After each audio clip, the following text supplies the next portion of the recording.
Assalamualaikum warahmatullahi wabarakatuh.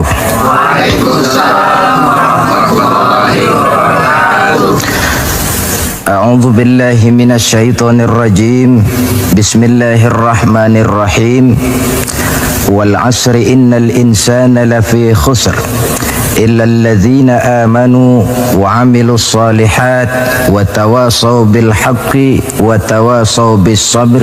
Shadaqallahul azim. Saudara-saudara seiman dan sekeyakinan yang berbahagia, seperti yang sama kita maklum, ada satu kesamaan pandangan dari kita bangsa Indonesia tentang agama, yaitu bahwa agama merupakan hal yang mutlak penting dalam kehidupan ini. Baik dasar negara Pancasila maupun Undang-Undang Dasar 45 seperti yang tercantum dalam pasal 29 ayat 2 seharusnya menjadikan merupakan tempat yang subur bagi tumbuh dan berkembangnya kehidupan beragama di negara yang kita cintai ini. Namun dalam kenyataannya tidak semua orang yang mengatakan agama itu penting lalu mau hidup mengikuti aturan agama. Lebih celaka lagi kalau agama hanya sekedar dijadikan lipstik, pemanis bibir, penghias hidup. Agama cuma sekedar seminar, muktamar, kongres atau tulisan besar-besar, tetapi yang tidak pernah terwujud di dalam kehidupan nyata sehari-hari. Oleh karena itu, dalam rangka ikut serta memantapkan kehidupan beragama di negara yang kita cintai ini, pada pertemuan kita kali ini saya akan mencoba menjelaskan bagaimana seharusnya sikap seorang muslim terhadap Islam. Ayat yang saya bacakan di awal tadi merupakan surah terpendek ketiga dalam Al-Quran sesudah surah Al-Kautsar dan surah Al-Ikhlas, di mana Allah Subhanahu wa Ta'ala menyatakan, demi masa sesungguhnya manusia pasti berada di dalam kerugian kecuali orang-orang yang beriman, beramal saleh, nasihat menasihati di dalam kebenaran, dan nasihat menasihati dengan cara yang sabar.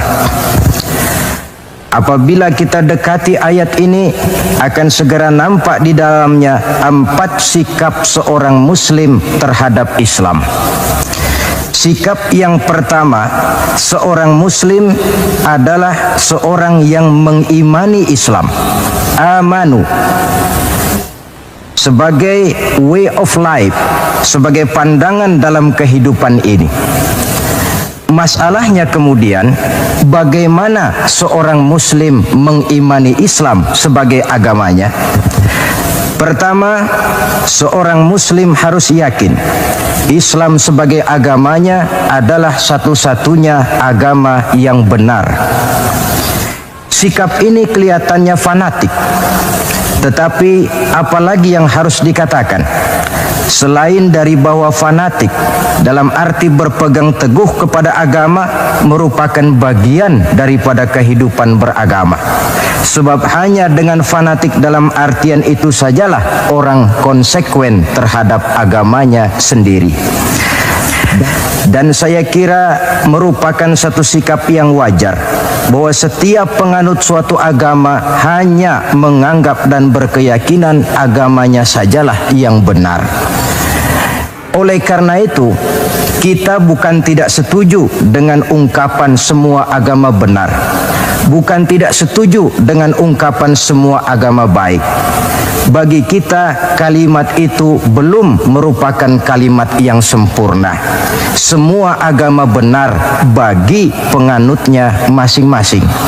Semua agama baik bagi penganutnya masing-masing.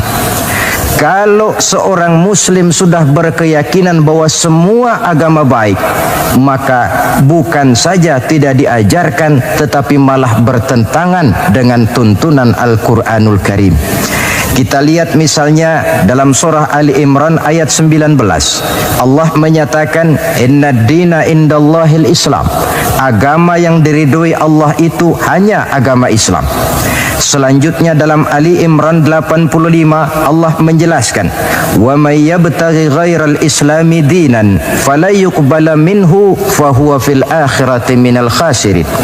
Orang yang mencari agama selain daripada Islam, maka agamanya tidak akan diterima dan di akhirat nanti dia akan termasuk ke dalam golongan orang-orang yang merugi.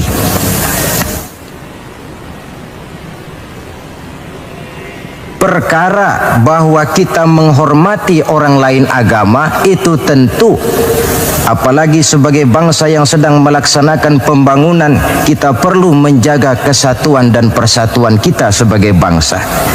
Tetapi menghormati orang tidak identik dengan menghormati agamanya. Satu hari, saudara-saudara, ketika Rasulullah sallallahu alaihi wasallam sedang berkumpul dengan para sahabat, lewatlah serombongan orang mengusung jenazah. Rasul berdiri, sahabat ikut berdiri. Ketika jenazah sudah lewat, seorang sahabat memberitahu, "Ya Rasul, yang tadi diusung orang itu jenazah Yahudi. Kenapa Tuhan berdiri memberikan hormat sampai kita juga ikut berdiri?" Jenazah Yahudi, kata Rasul. "Iya." "Orang bukan itu?" "Ya orang, kalau orang sih." Nah, kalau kau lihat orang diusung macam itu berdiri, sudah mati sekalipun masih diberikan penghormatan. Tetapi itu manusianya. Perkara agama kita dibatasi oleh ayat lakum dinukum waliyadin. Bagi Tuhan agama Tuhan, bagi kami agama kami. Tuhan silahkan melaksanakan agama Tuhan, kami akan melaksanakan agama kami. Kami hormati Tuhan, Tuhan juga hormat kepada kami. Persilahkan melaksanakan ajaran agama tanpa perlu menyampaikan agama kepada orang yang sudah beragama.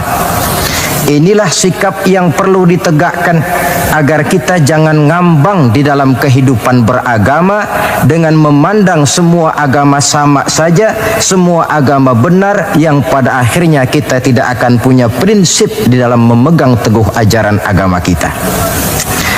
Yang kedua, dalam rangka mengimani Islam, seorang muslim harus yakin dan berpandangan bahwa Islam sebagai agamanya adalah agama untuk seluruh manusia.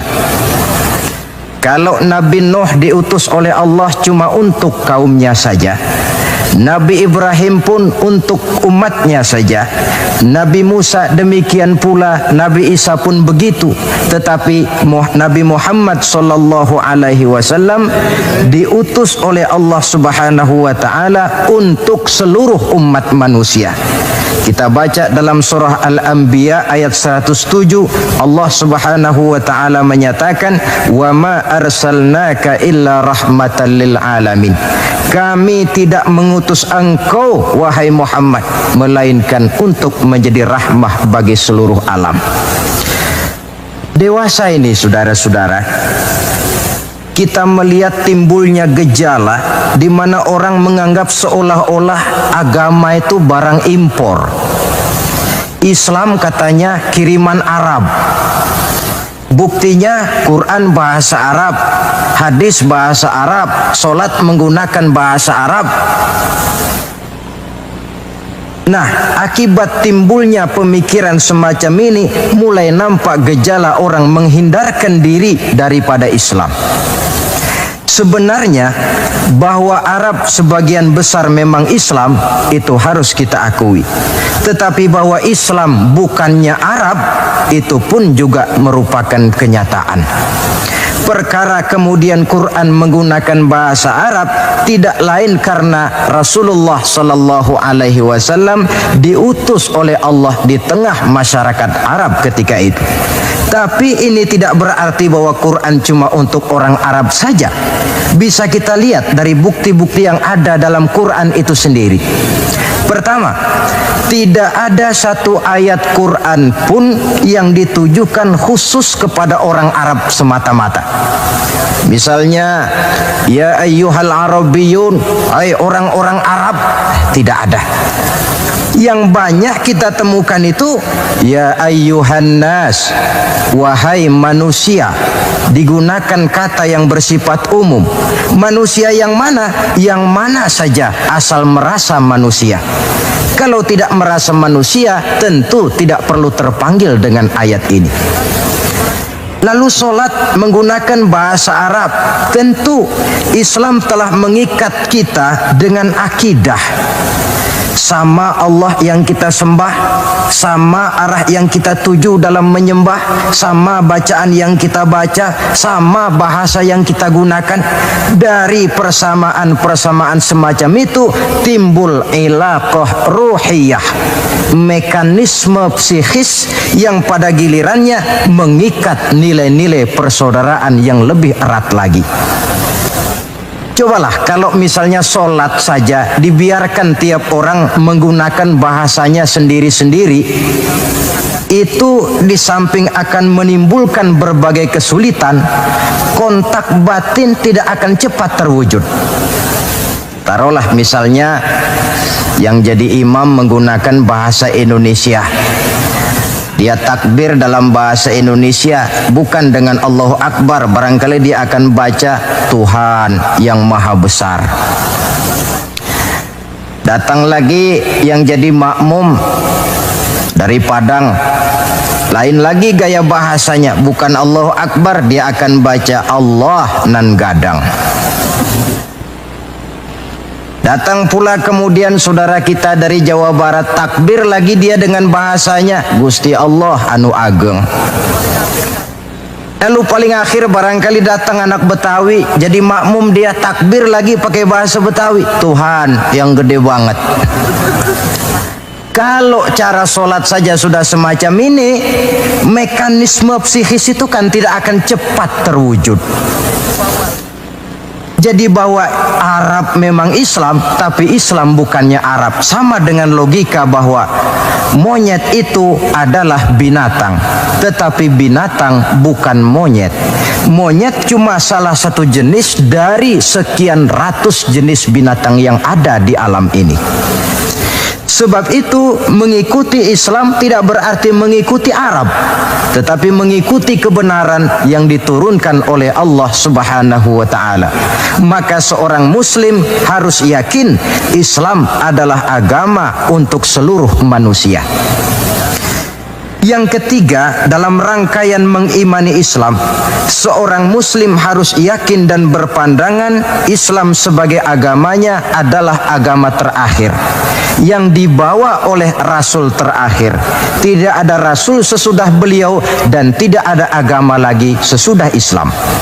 Dalam surah Al-Ahzab ayat 40 kita temukan penjelasan dari Allah Subhanahu wa taala, "Maka Muhammadun aba ahadim min rijalikum walakin Rasulullah wa khataman nabiyyin." Muhammad itu bukan bapak dari salah seorang kamu. Ia adalah utusan Allah dan penutup para nabi. Sebagai konsekuensi daripada ini ialah bahwa jikalau di zaman sekarang ini ada orang mengaku menjadi nabi, ada orang mengaku menjadi rasul, biar serbannya besar, biar jubahnya hebat, biar jenggotnya nyengser sampai ke bawah, biar bahasa Arabnya fasih, mengaku dia menjadi rasul, kita wajib untuk tidak percaya. Sekali lagi, kita wajib untuk tidak percaya. Ini sebagai konsekuensi bahwa kita yakin Islam agama terakhir. Yang keempat, dalam rangka mengimani Islam, seorang muslim harus yakin Islam sebagai agamanya adalah batas kemungkinan. Apakah seseorang bisa mendapat ampunan Allah atau tidak? Dengan kata lain, Islam adalah batas antara surga dan neraka. Ada orang yang tidak terlalu simpati kalau kita memvonis masalah agama dengan surga dan neraka. Tetapi sebenarnya memang itulah hakikat daripada kehidupan beragama. Itulah terminal akhir. Agama itu masalah halal dan haram, masalah benar dan salah, masalah hak dan batil, dan pada penghujungnya masalah surga dan neraka. Dalam Islam artinya dalam tauhid. Dalam tauhid artinya dalam daerah kemungkinan memperoleh ampunan. Di luar Islam, di luar tauhid. Di luar tauhid, syirik. Sedangkan syirik merupakan dosa yang tidak berampun. Kita baca dalam surah An-Nisa ayat 48 yang diperkuat pada surah yang sama ayat 116. Allah menjelaskan, innallaha la yaghfiru ayyushraka bihi syai'a wa yaghfiru ma duna dzalika liman yasha. Allah tidak akan memberikan ampun kepada orang yang menyekutukannya dengan sesuatu, tapi Allah akan mengampunkan dosa yang selain itu bagi orang yang dikehendakinya. Jadi yang namanya dosa, sepanjang tidak syirik, sepanjang orang tidak menyekutukan Allah, bagaimanapun besarnya dosa, masih dalam batas-batas kemungkinan memperoleh ampunan Allah.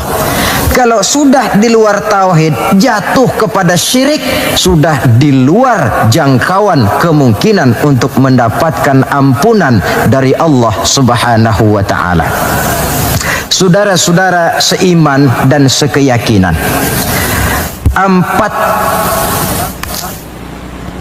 empat cara di dalam kita mengimani Islam ini pada gilirannya akan memberikan warna di dalam kehidupan kita.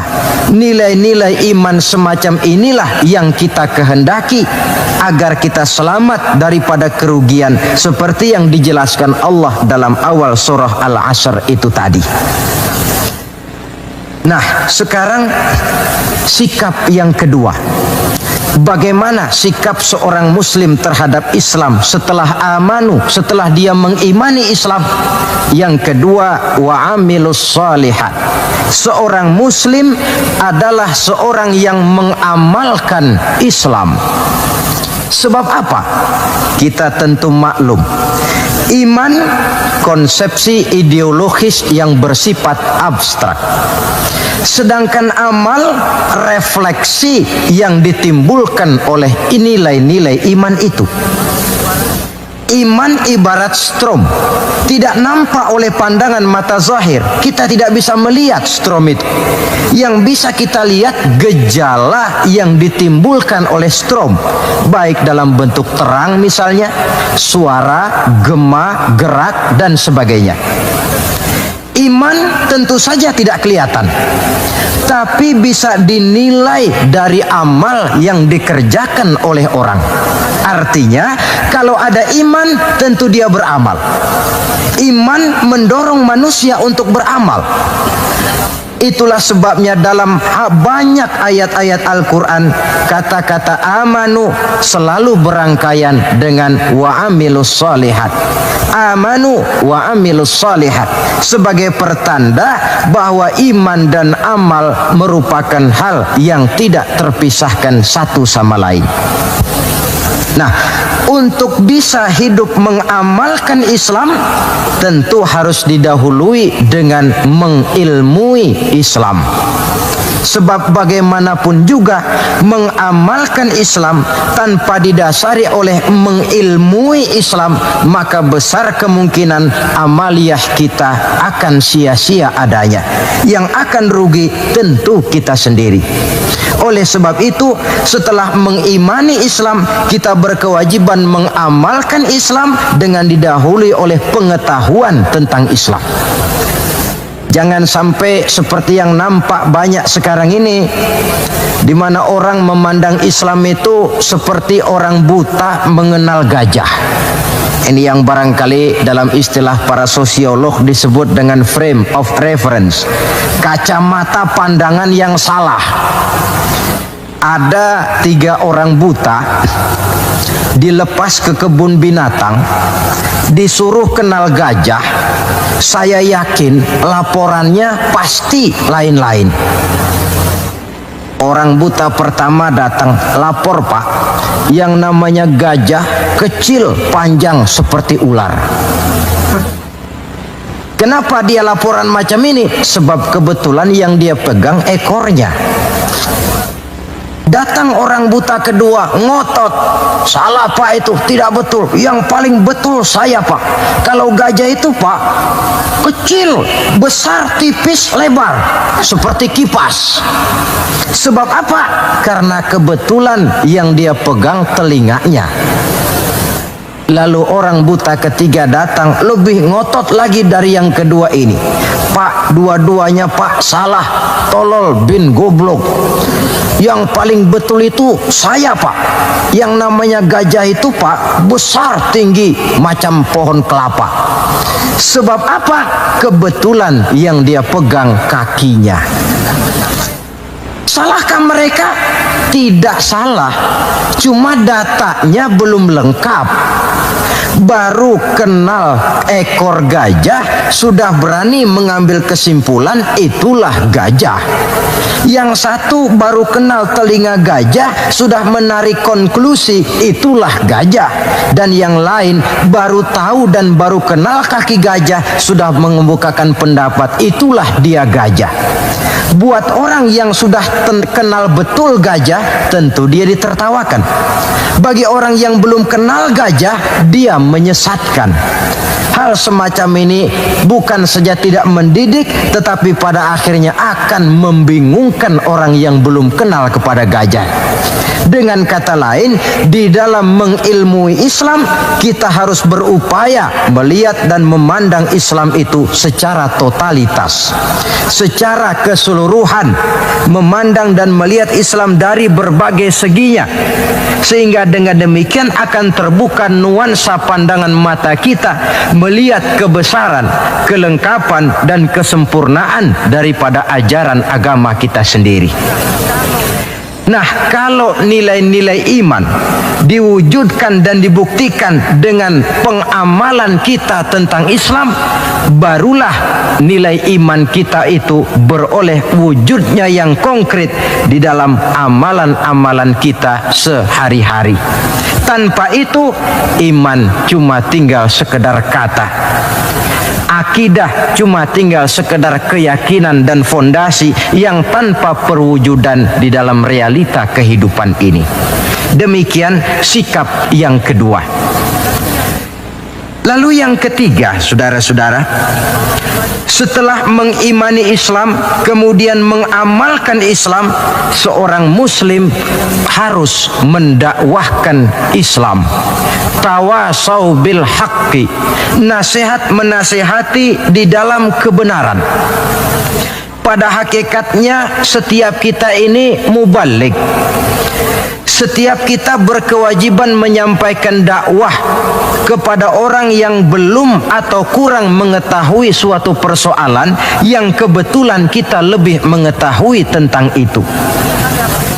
Tidak ada masalah kita berdakwah dengan menguraikan bismillah misalnya, kalau pendengar kita kebetulan orang yang belum mengerti bismillah.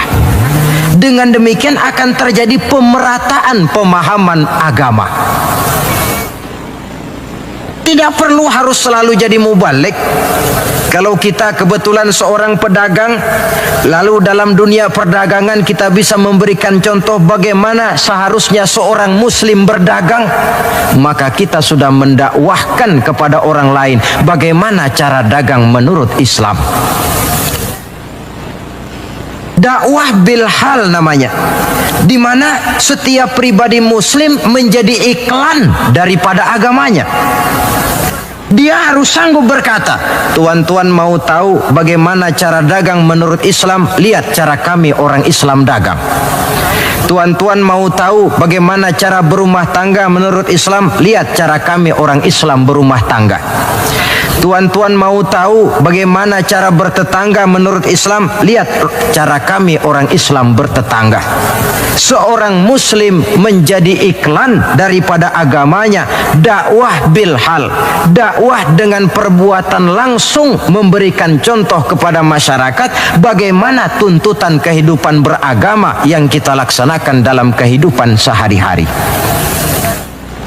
Saudara-saudara seiman dan sekeyakinan yang saya cintai, itu sebabnya Allah Subhanahu wa taala menjelaskan dalam surah An-Nahl ayat 125, ud'u ila sabili rabbika bil hikmah wal mau'izatil hasanah wajadilhum billati hiya ahsan inna rabbaka huwa a'lam biman dhalla an sabilihi wa huwa a'lamu bil muhtadin.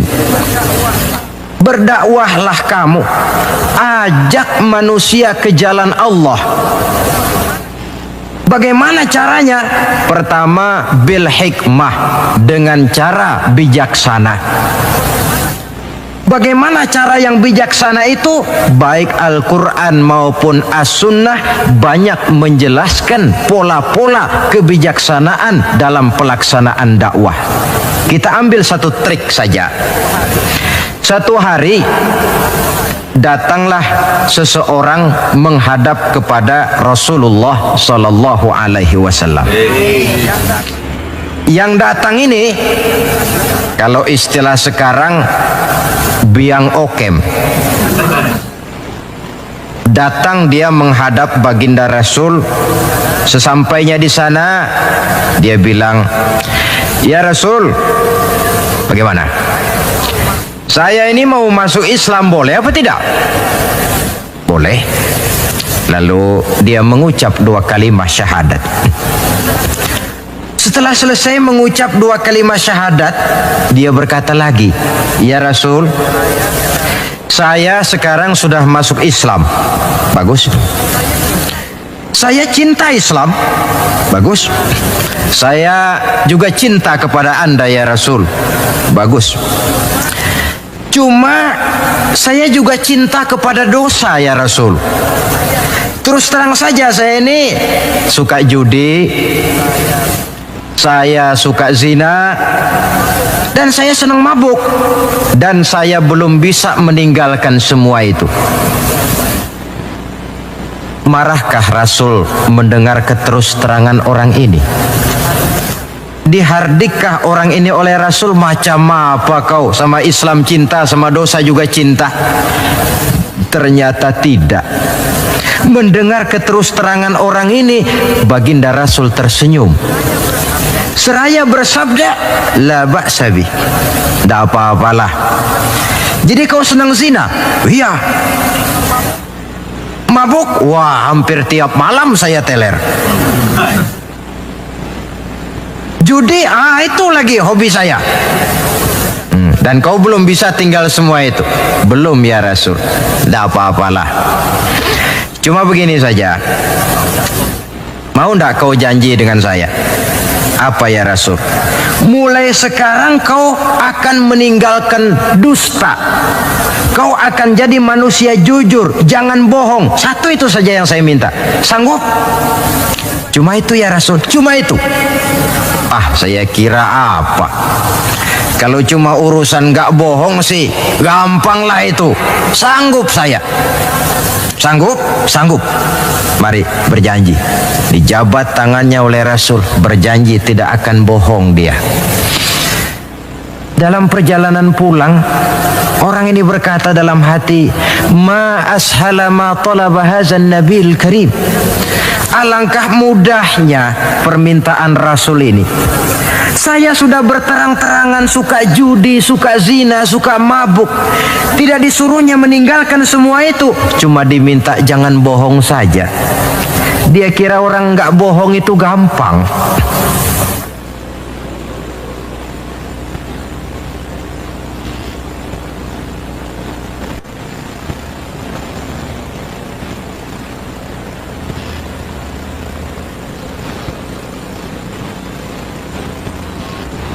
Padahal Saudara, Nabi Ibrahim itu satu hari pernah nangis. Allah tegur Ibrahim, kenapa nangis kamu ini? Kata Nabi Ibrahim, ya Allah, bagaimana saya tidak nangis? Saya ingat-ingat Nabi Adam itu dosanya cuma satu, tidak boleh makan buah khuldi, dia makan. Kau begitu murka, kau usir dia dari surgamu. Saya ini, ya Allah, seumur hidup saya pernah 3 kali bohong. Bagaimana saya mengharap surgamu? Itu yang bikin saya nangis. 3 kali seumur hidup, 3 kali bohong. Nabi Ibrahim nangis.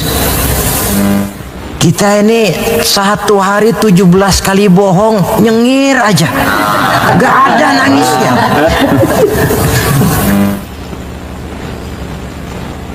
Saudara hadirin,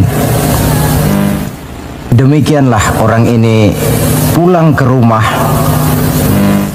dengan satu anggapan dalam hatinya bahwa apa yang diminta oleh Rasul adalah sesuatu yang mudah. Lalu hari-hari pun berlalu, berganti dengan minggu, minggu pergi, datanglah bulan. Sampai pada suatu hari ketika orang ini sedang berjalan, dia melihat seorang perempuan dengan paras yang cukup cantik. Datang syahwatnya. Rupanya orang ini termasuk kelas tegangan tinggi juga.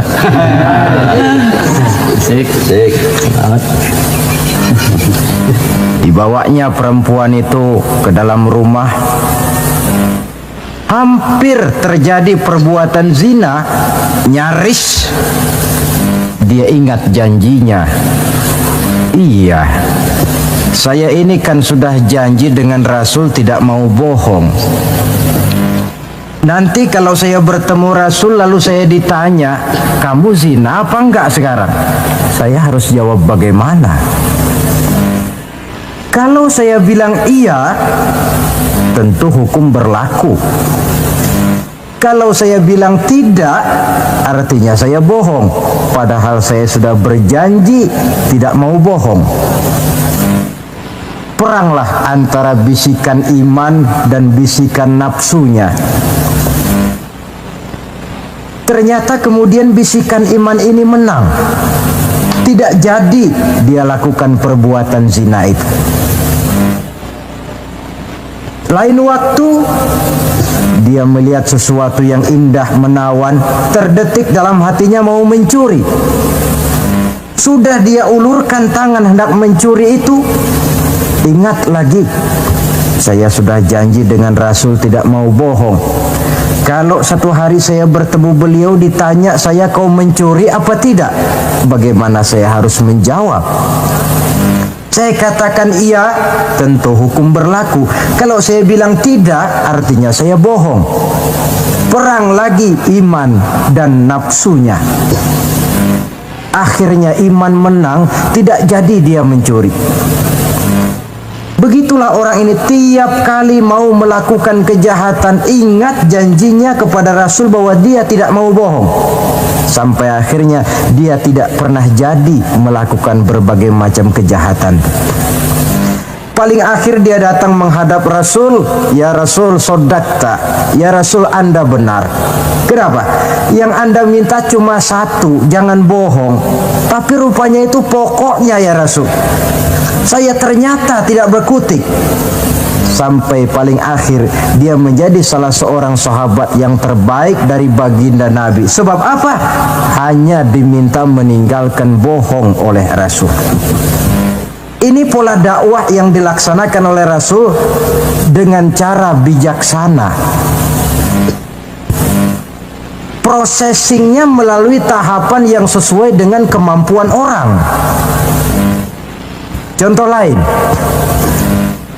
satu hari datanglah seorang sahabat melapor, halaktu ya Rasulullah, wahai Rasul celaka saya ini. Ma'ahlakaka, apa yang bikin kamu celaka?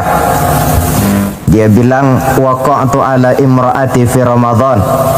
Saya lagi puasa Ramadan, saya nggak tahan sama istri saya itu. Lalu nyelonong ya Rasulullah. Rupanya pengantin baru ini. Kata Rasul, nyelonong bagaimana? Ya nyelonong. Kalau memang begitu, bayar dendanya. Apa dendanya ya Rasul? Bebaskan budak. Waduh, saya tidak punya budak ya Rasulullah. Tidak punya. Puasa 2 bulan berturut-turut. Ya Rasul, tidak kuat saya. Tidak kuat. Jangankan yang 2 bulan, yang sebulan aja nyelonong. Bagaimana yang 2 bulan? Saya tidak sanggup ya Rasul.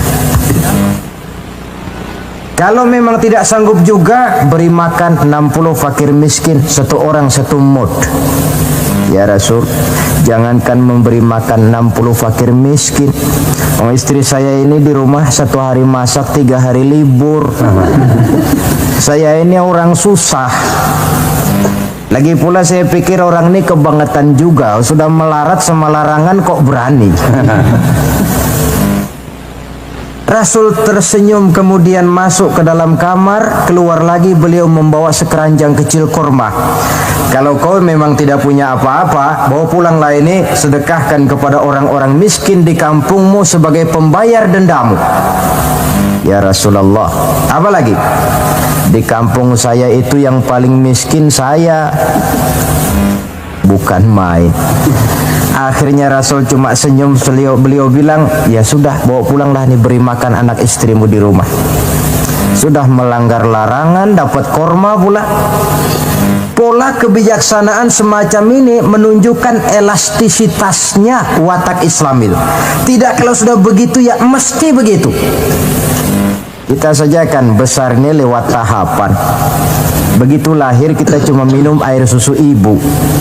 Meningkat besar sedikit baru kita makan pisang. Bila sudah besar lagi, agak besar lagi, baru bubur. Sudah besar betul, baru makan nasi. Lebih besar lagi, barangkali termasuk jengkol dan sebagainya.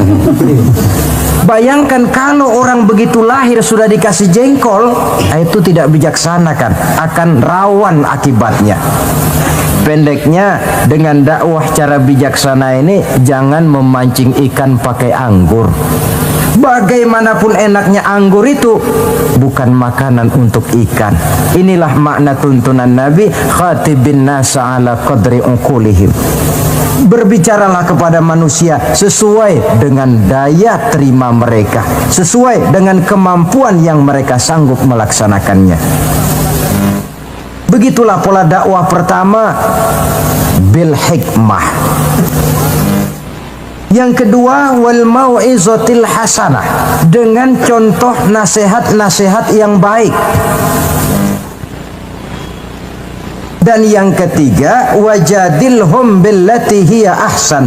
Kalau memang perlu berdebat, perlu berbantah, debatlah dengan cara yang terbaik. Bukan dengan sentimen, tapi dengan argumen. Bukan dengan tujuan untuk mencari kebenangan, tetapi untuk mencari kebenaran. Sehingga dengan demikian, saudara-saudara, seorang muslim harus tegak mendakwahkan Islam sesuai dengan bidang dan kemampuannya masing-masing. Ini sikap yang ketiga.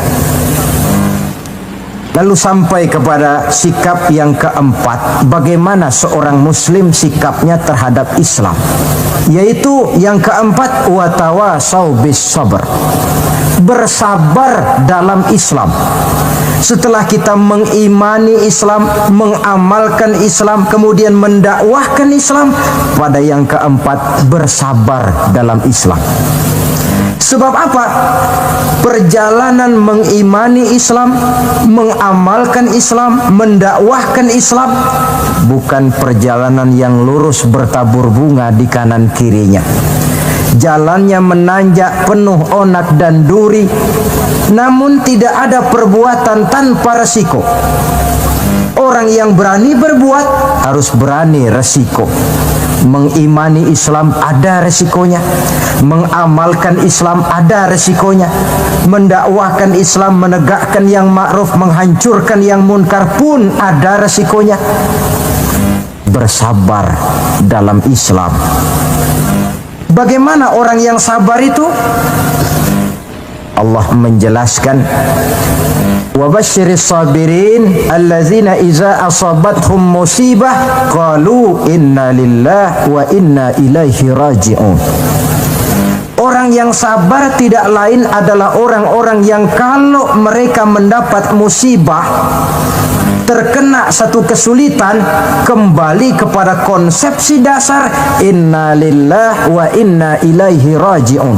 Kami berasal dari Allah dan kepada Allah pula kami akan kembali. Bukan ucapan itu yang penting, tapi penghayatannya.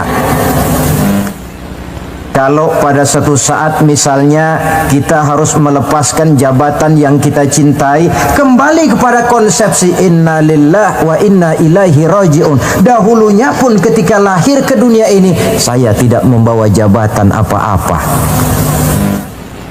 Kalau satu saat kita kehilangan harta benda yang sangat kita sayangi, kembali kepada konsepsi dasar. Dahulunya pun waktu terlahir ke alam ini saya tidak membawa apa-apa. Inna lillahi wa inna ilaihi raji'un. Di belakang itu lalu baik sangka bahwa musibah, kepahitan dan penderitaan hidup bagaimanapun pedihnya, di belakang itu tentu mengandung hikmah. Cuma barangkali mata kita saja yang agaknya kurang terbuka untuk menelusuri hikmah di belakang itu. Lalu timbul semacam protes. Kenapa kesulitan yang datang menimpa saya? Padahal saya mengimani Islam, mengamalkan Islam, mendakwahkan Islam. Kenapa mesti kesulitan yang saya hadapi? Timbul protes dalam hati. Padahal hikmah di belakang itu tentu ada. Dan setiap muslim menghadapi bagaimanapun besarnya kesulitan, dia harus tetap husnuzon, baik sangka kepada Allah. Dengan satu keyakinan, di belakang setiap kesulitan mesti ada hikmahnya. Dahulu ada seorang petani, dia selesai bekerja di ladang, istirahatlah dia, tidur di bawah pohon beringin. Di sebelah pohon beringin ini ada pohon labu. Sambil tidur-tiduran dia berpikir, kalau saya lihat-lihat Tuhan ini tidak adil, katanya. Masa pohon beringin pohonnya besar, buahnya kecil. Lalu pohon labu pohonnya kecil, pohonnya kecil kok buahnya besar. Ah, Tuhan bukan arsitek ulung ini. Tidak adil ini. Mestinya supaya enak dilihat itu beringin yang pohonnya besar, buahnya besar sebesar buah labu. Lalu pohon labu yang pohonnya kecil, buahnya kecil-kecil sajalah sebesar buah beringin. Baru adil rasanya itu. Nah, apa yang terjadi? Rupanya Allah tidak membuktikan kebesarannya. Baru saja selesai dia berpikir Tuhan tidak adil, jatuh sebutir buah beringin tepat menimpa hidungnya. Dia terkejut. Astagfirullahalazim, katanya. Kalau begitu Allah itu benar-benar adil. Coba kalau buah beringin sebesar buah labu, lalu barusan jatuh menimpa hidung saya, rasanya sudah tidak karu-karuan potongan muka saya ini. Baru terbuka pandangan matanya, baru terlontar perkataan Allah Maha Adil setelah dia bertemu dengan pengalaman yang dia rasakan sendiri. Jadi di belakang segala kesulitan itu ada hikmahnya. Di belakang segala kepahitan hidup itu ada manisnya. Maka Allah membimbing kita bersabar dalam mengimani Islam, mengamalkan Islam, dan mendakwahkan Islam. Konsepsi kesabaran kembali kepada satu keyakinan, semuanya datang dari Allah, semuanya pun bakal kembali juga kepada Allah. Kita bisa hidup, berbuat banyak, menjadi ini dan itu, berusaha segala macam lantaran kita hidup. Kita hidup ini lantaran ada roh dalam jasad kita. Ruh ini pun sebenarnya kita bukan hak milik mutlak, cuma sekedar hak pakai saja. Kapan waktu diambil oleh si sang pemilik mutlak, tidak ada kekuasaan kita untuk mencegahnya. Yang paling vital macam itu pun tidak ada kemampuan kita mempertahankannya. Apalah lagi yang menempel dalam hidup seperti harta, jabatan, dan lain sebagainya. Roh saja kita sudah tidak mampu mempertahankannya. Saudara hadirin yang berbahagia, maka keuntunganlah yang akan diperoleh bagi mereka yang sabar, tabah, ulet, dan tahan uji menghadapi segala macam ujian dan cobaan di dalam dia mengimani, mengamalkan, dan mendakwahkan Islam. Barangkali orang bertanya, kenapa sih kok orang-orang yang beriman saja yang kelihatannya banyak sekali diuji? Nah, itulah yang masalahnya memang. Justru yang beriman yang diuji. Lagi pula kalau tidak ada imannya, yang mau diuji apanya dong? Tidak ada. Dalam logika sehari-hari jelas saja yang ulangan itu anak sekolah. Kalau tidak sekolah, kira-kira ulangan apa tidak? Tidak. Kan tentu tidak. Mau naik kelas berapa, mau sekolah saja tidak. Justru yang beriman itu yang diuji, yang hidupnya mengimani Islam, mengamalkan Islam, mendakwahkan Islam.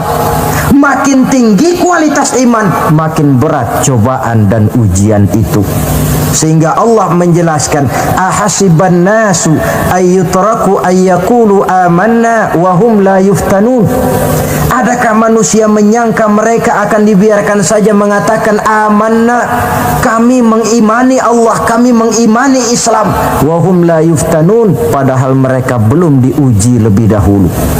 Artinya, jikalau kita sudah berani berkata saya iman kepada Allah, saya mengimani Islam dengan sepenuh keyakinan, siap-siaplah menghadapi cobaan dan ujian.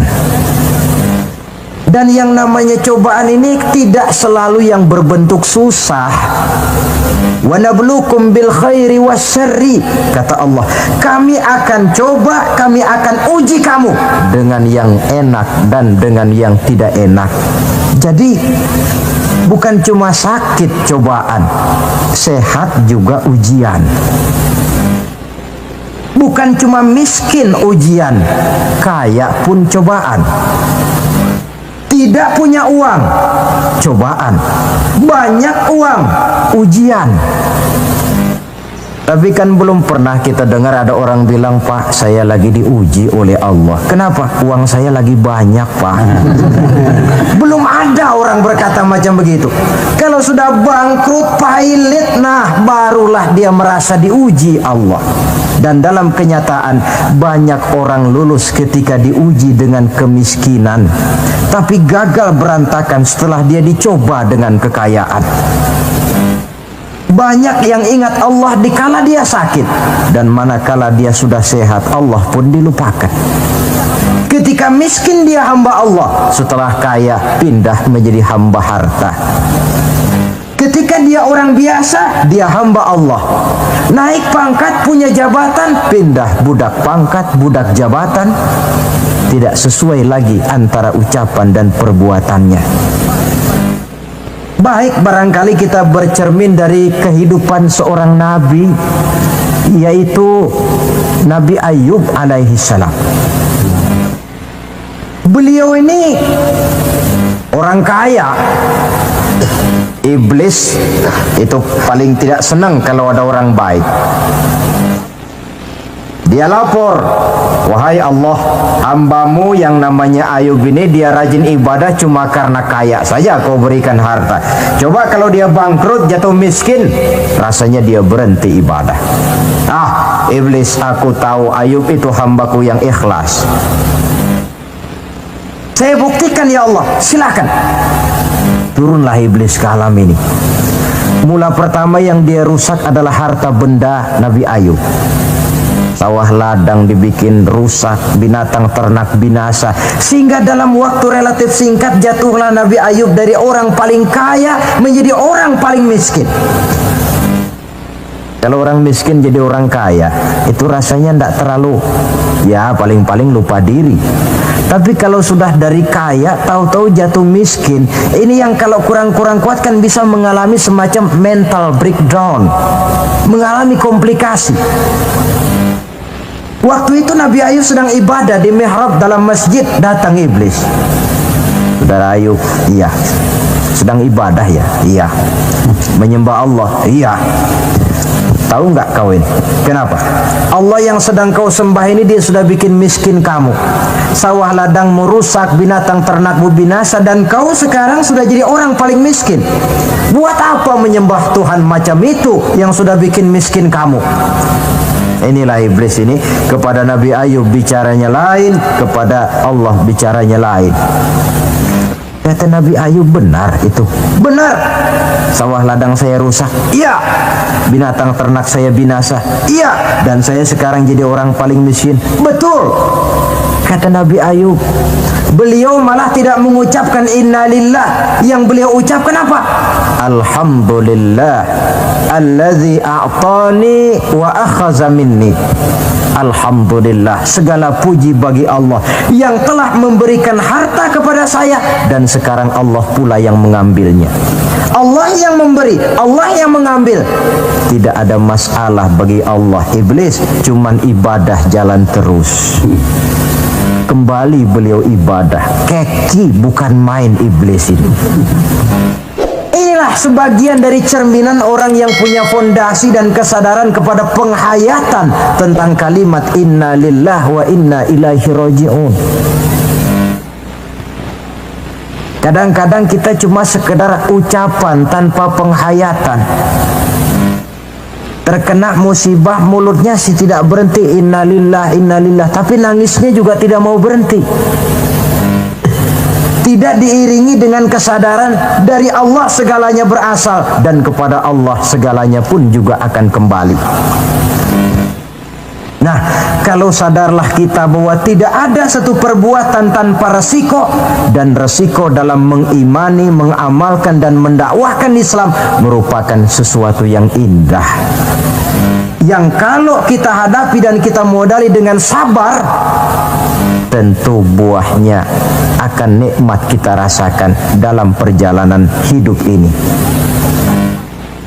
Tanpa kesabaran, maka boleh jadi usaha kita pun akan sia-sia. Bukankah Imam Ali karramallahu wajhah pernah mengatakan, haqqun bila nizamin yaghlibuhul batil binizamin. Kebenaran yang tanpa nizam, tanpa kesabaran, tanpa taktik dan strategi, dapat dengan mudah dihancurkan oleh kebatilan yang menggunakan taktik dan strategi. Tentu kita menginginkan nilai-nilai Islam ini tegak di masyarakat. Tapi ini merupakan processing yang bukan seperti orang makan pisang. Hari ini dimakan, hari ini kenyang, dan hari ini juga kadang-kadang bisa keluar lagi. Perjuangan menegakkan nilai-nilai Islam ini satu proses yang panjang. Seperti juga telah dijelaskan oleh kehidupan perjuangan Nabi, para sahabat, dan selanjutnya. Tidak merupakan satu proses yang sekali jadi. Itu sebabnya ditutup surah Al-Asr ini dengan kalimat tawasau bis sabr. Hendaknya bersabar kita di dalam menegakkan sikap yang dituntut dalam surah Al-Asr itu tadi. Saudara-saudara hadirin yang saya hormati, dengan demikian 4 sikap telah saya kemukakan. Dari 4 sikap ini ternyata seorang muslim dituntut untuk menjadi pengiman Islam, pengamal Islam, dan pengawal Islam, dengan motif sabar sebagai landasan daripada perjuangan kita mengimani, mengamalkan, dan mengawal Islam dengan pelaksanaan dakwah yang sesuai dengan bidang dan kemampuan kita masing-masing. Yang kita harapkan tentunya bahwa nilai-nilai keimanan kita ini mewarnai kehidupan dan menjadi warnanya hidup. Saya kira pun pembangunan akan lebih berhasil, Pancasila akan lebih aman di negara ini kalau dijaga dan dikawal oleh orang-orang yang teguh memegang agama dengan segala konsekuensinya. Mengimani agamanya dan iman itu menjadi warnanya kehidupan. Dengan kata lain, kalau iman ini sudah ikut kemanapun kita pergi dan dimanapun kita berada, itu sebenarnya sumber etika otonom. Bukankah satu bangsa yang baik selalu terdiri dari masyarakat yang baik? Masyarakat yang baik terdiri dari warga yang baik. Warga yang baik terdiri dari keluarga yang baik. Dan keluarga yang baik terdiri dari pribadi yang baik. Nah, pribadi akan menjadi baik kalau dia dikontrol oleh nilai keimanannya. Sebab apa? Puncak keimanan yang tertinggi sebenarnya tidak lain manakala seseorang sudah merasakan kehadiran Allah dekat dalam hidupnya. Kalau itu sudah dimiliki, apalagi yang lebih mampu mengontrol kita, merasakan kehadiran Allah dekat dalam hidup. Sebab itu sebagai akhir, bawalah iman ini kemanapun kita pergi dan dimanapun kita berada.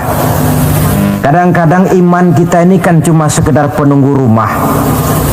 Pegawai negeri mau ke kantor, imannya ditaruhnya di lemari. Sudahlah iman, kau tidak ikut ke kantor. Kalau kau ke kantor nanti aku nggak bisa korupsi.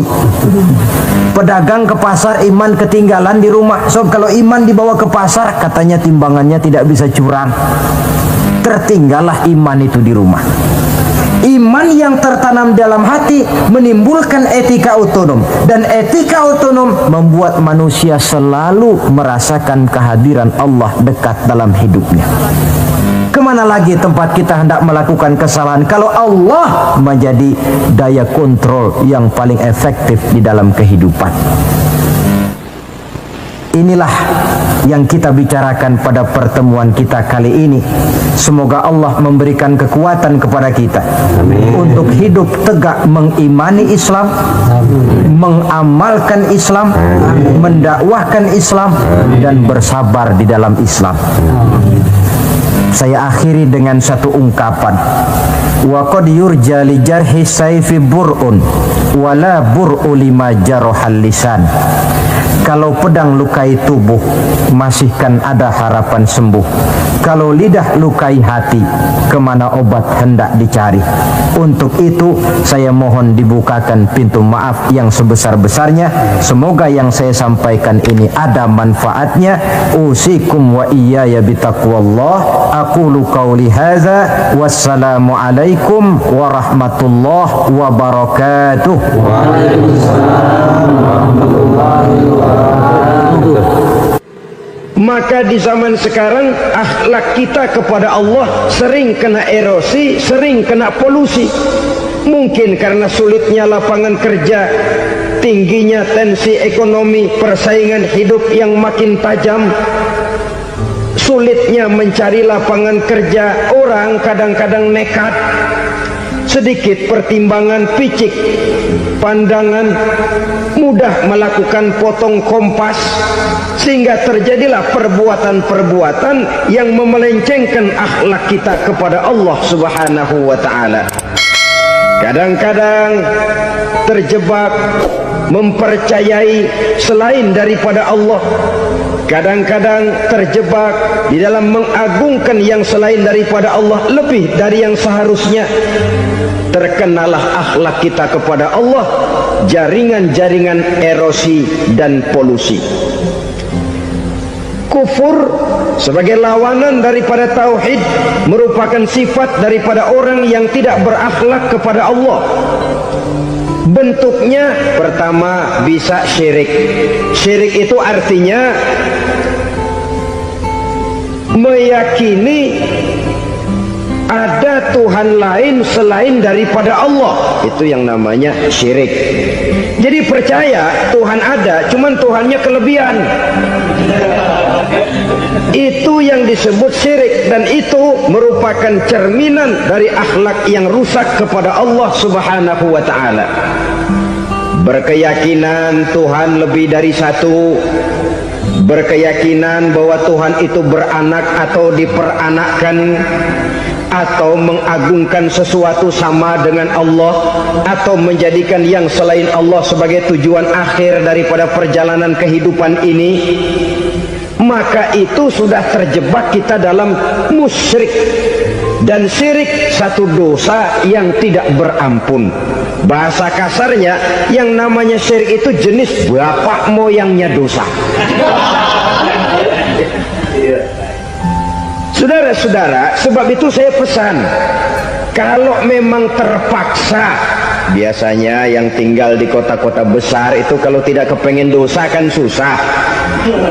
Kalau terpaksa harus bikin dosa, cari yang kecil-kecil saja, yang kira-kira taubatnya gampang. Umpamanya pulang sholat Jumat nukar sendal, umpama, yaitu jelas dosa. Tapi dosa yang taubatnya agak mudah. Jangan sampai terjebak ke dalam syirik, menyekutukan Allah. Kalau sudah menyekutukan Allah, Allah dimadu, murka benar Allah kepada kita. Innallaha la yaghfiru ayyushraka bih wa yaghfiru ma duna dzalika liman yasha. Allah tidak akan memberi ampun kepada orang yang menyekutukannya dengan sesuatu, tapi Allah mau mengampunkan dosa yang selain itu bagi orang yang dikehendakinya.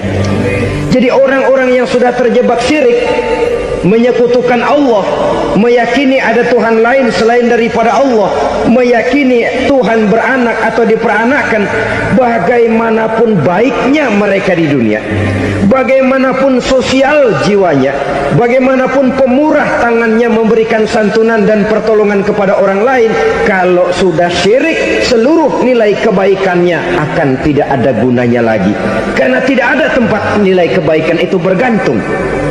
Sedangkan kita berbuat baik agar diterima oleh Allah. Kalau Allahnya marah kepada kita, siapa yang akan menerima nilai kebaikan itu sendiri? Ini bentuk yang pertama. Yang nyata-nyata menyembah berhala, syirik. Yang nyata-nyata beriktikad Tuhan lebih dari satu, syirik. Atau yang tersamar. Yang tersamar itu yang sering jadi penyakit kita. Saya sejak ada perkutut ini di rumah, perkutut. Saudara-saudara, yang merusak akhlak kepada Allah, yang merusak tauhid setelah syirik, bisa juga berbentuk nifak. Nifak itu sifatnya, orang yang punya sifat nifak disebut munafik. Asal katanya dari nafakun. Nafakun itu satu lubang yang punya dua muka, seperti goa, ada tempat masuk, ada tempat keluar. Maka munafik orang yang punya dua muka. Kalau bahasa kita, pandai bermain minyak di atas air. Manis jika berhadapan, balik belakang lain bicara. Sehingga apa yang dinamakan nifak, kata Imam Ali Al-Jurjani dalam kitab ta'rifatnya, izharul imanu bil lisan wa kitmanul kufri bil qalbi. menyatakan, menampakkan iman dengan lidahnya, tapi menyembunyikan kekafiran dalam hatinya. Dengan kata lain, lidahnya mah iman, hatinya mah kafir. Padahal hati itu yang dilihat, padahal hati itu yang dinilai. Kenapa lidahnya mengaku iman? Ya mungkin karena kepepet, mungkin karena kepentingan, mungkin karena ingin mencari kelemahan orang, lalu dia pura-pura beriman, tapi sesungguhnya hatinya kufur. Ini merupakan penyakit munafik, dan terus terang menghadapi orang munafik jauh lebih berat daripada menghadapi orang kafir. Kenapa? Munafik ini kan musuh dalam selimut.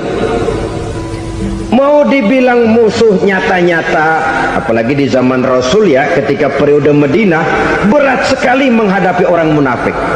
Mau dibilang kafir, kalau ketemu assalamualaikumnya medok juga. Mau dibilang mukmin, di belakang ngegerundel, nyari-nyari penyakit, nyari-nyari lantaran, mencari-cari gara-gara. Kalau kafir jelas kafirnya, kalau musyrik jelas musyriknya. Tapi munafik, di depan kita dia mengaku beriman, di belakang kita dia caci maki kita. Maka demikian rupa watak orang munafik Allah benci betul. Sampai dalam Quran orang munafik itu divonis innal munafiqin fid darkil asfal minan nar.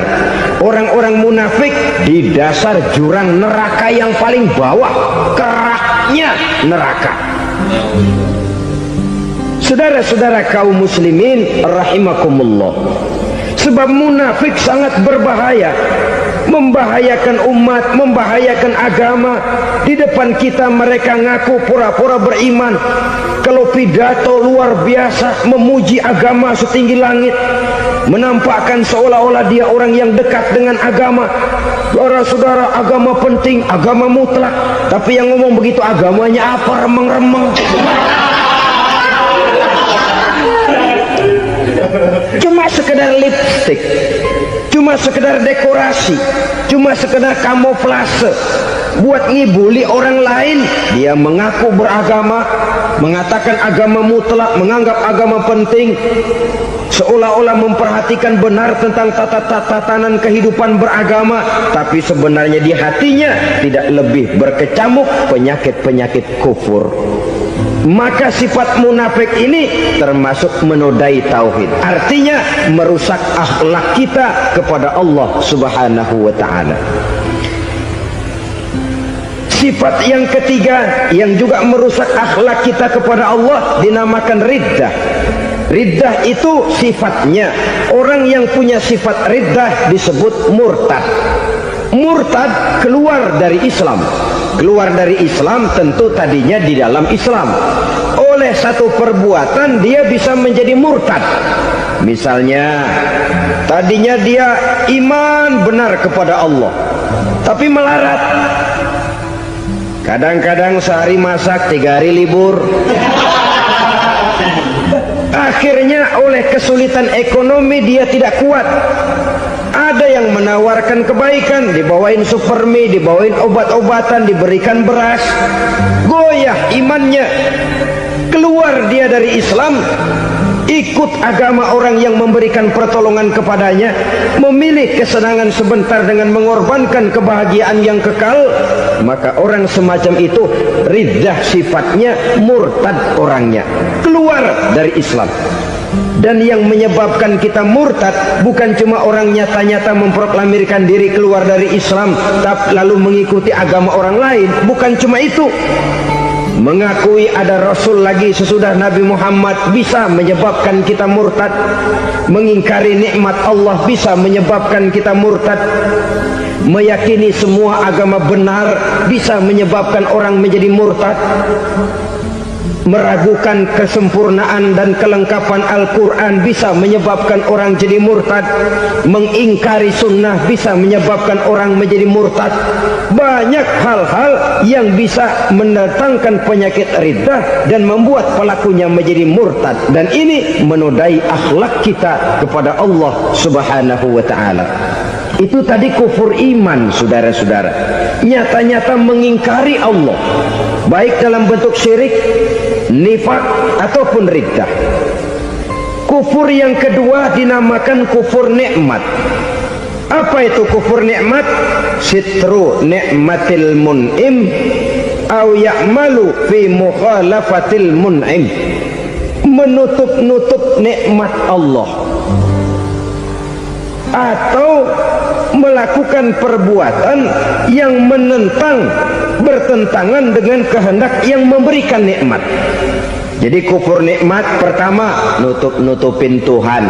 Tuhan jalingin. Duit lu banyak amat, dari mana? Gua kerja. Lalu kerjanya nomor satu. Orang yang berakhlak kepada Allah, dia akan menjawab, kamu uangnya kok banyak, dari mana? Rizki dari Allah. Caranya, saya kerja. Kerja itu cara, rizki itu dari Allah datangnya. Bukankah di zaman sekarang kita sering terpeleset? Ini merupakan cerminan dari rapuhnya akhlak kita kepada Allah Subhanahu wa ta'ala. Karena usaha saya memang, karena saya peras keringat banting tulang, tentu. Tapi sadarkah kita bahwa sepanjang yang bisa kita lakukan cuma berusaha, peras keringat banting tulang?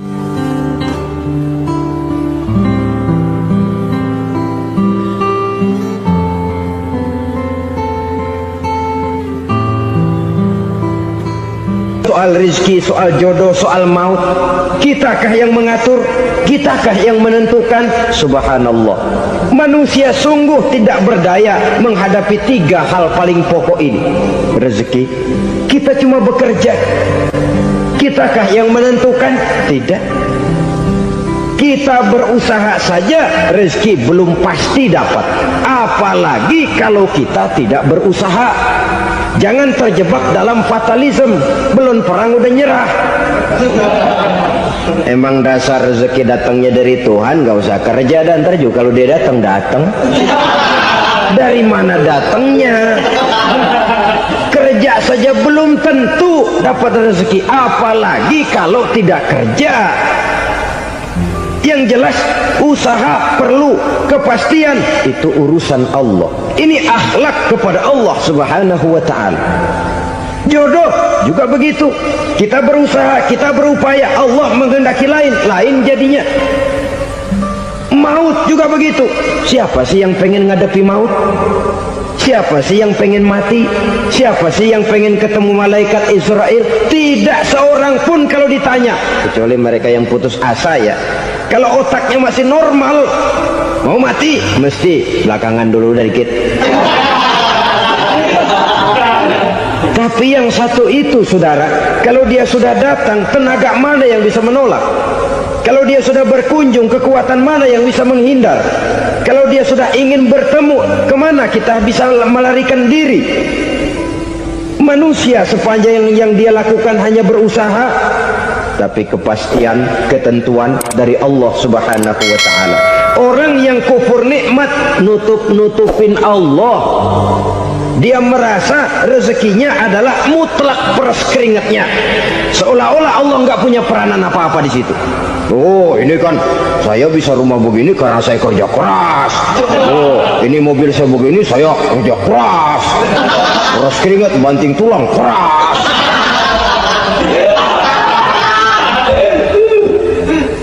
Saudara-saudara kaum muslimin rahimahkumullah, jadi menutup-nutupi Allah. Akibatnya nanti kalau dia berhasil, Allah ketutupan.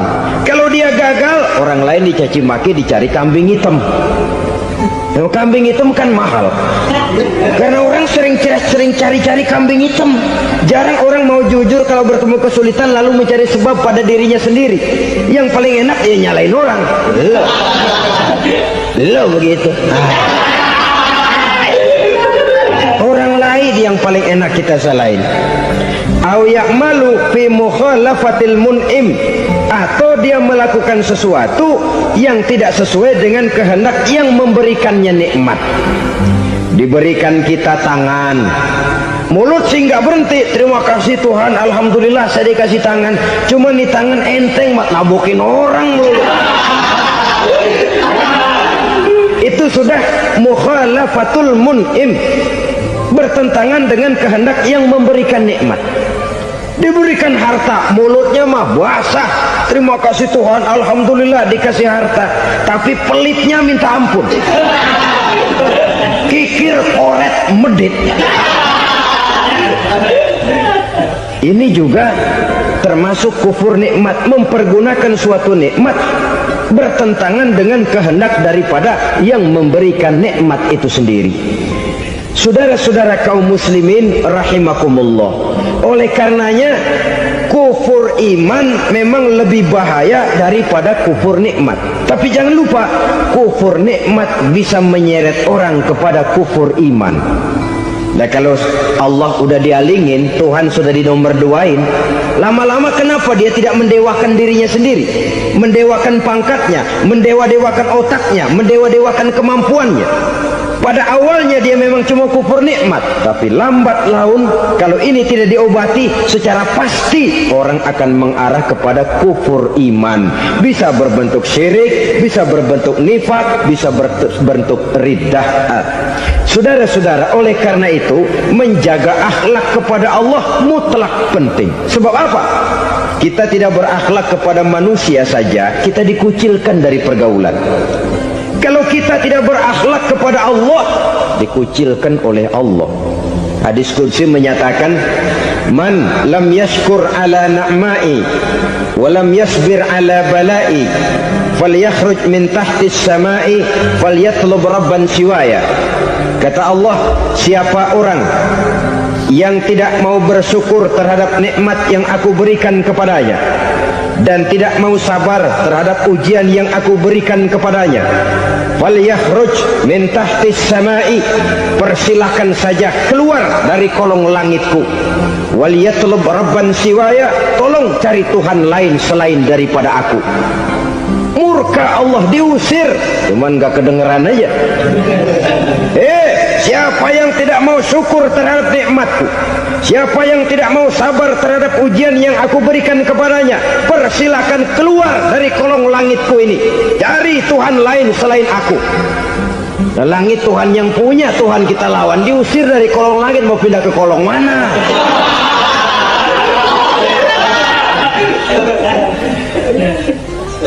Jadi jangan merasa kufur nikmat kan enteng. Iya, kelihatannya begitu, tidak sebahaya kufur iman. Tapi kufur nikmat ini merupakan anak tangga yang kalau kita sudah mulai naik, kita akan naik terus sampai kepada tingkat di mana kita mengalami kufur iman. Kalau sudah ke sana, maka akhlak kita kepada Allah terkenalah erosi, terkena polusi, hancur akhlak kepada Allah, dan itulah sumber kesengsaraan abadi. Kalau cuma kita tidak berakhlak kepada manusia, barangkali resikonya cuma kehidupan di dunia ini. Mungkin juga ada kehidupan akhirat. Tapi kalau sudah tidak berakhlak kepada Allah, dunia akhirat kita rugi dan celaka. Maka pada kesempatan ini saya mengajak, marilah jaga baik-baik akhlak kita kepada Allah. Satu kali kita bertauhid, sampai mati kita bertauhid. Satu kali la ilaha illallah, jangan tergelincir lagi kita keluar daripada kalimat itu. Satu kali kita bertuhankan Allah, jangan bertuhan yang lain selain daripada Allah. Jangan sekutukan Allah, jangan samakan Allah dengan sesuatu, jangan mengangkat yang lain sama agungnya dengan Allah. Sebab dengan demikian kita seolah-olah sudah mengotori akhlak kita kepada Allah Subhanahu wa ta'ala. Saudara hadirin yang saya hormati, jadi oleh karenanya akhlak kita kepada Allah merupakan basis daripada kehidupan beragama. Kalau itu sudah mulai rapuh, mulai terkena erosi dan polusi, mulai rusak, dikhawatirkan nanti nilai ibadah kita kepada Allah juga akan turut ambruk karenanya. Saudara-saudara kaum muslimin rahimakumullah, tugas yang kedua, memperbaiki akhlak manusia kepada sesama manusia. Kita tahu Islam sesuai dengan namanya adalah agama damai. Maka akhlak manusia kepada sesama manusia menempati porsi yang penting dalam kehidupan beragama.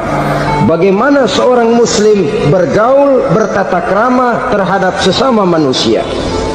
Mari kita lihat lebih jauh persoalannya.